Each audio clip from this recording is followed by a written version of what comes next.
How to create site plan in 60 seconds. Turn the last button on.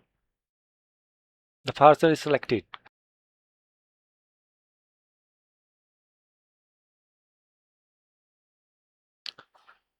Click trees. Move in. Existing topo. Water valve.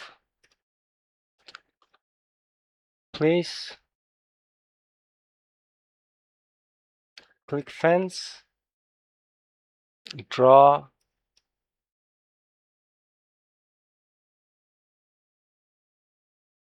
Ingress egress easement, which is driveway. Draw.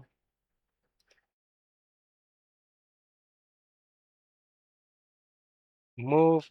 Adjust. Resize the width. Pick front.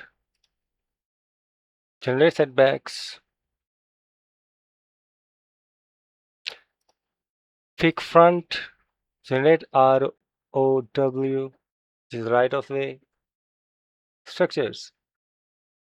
Deck. Place outside. Move in. Pick dimension tool. Between two lines. Pick outside, inside the place object, and here you have dimension line. Here you have the buildings. Export plan. Capture. Here you have the site plan ready. Click PDF. Download it. Open. Here is the PDF of your site plan.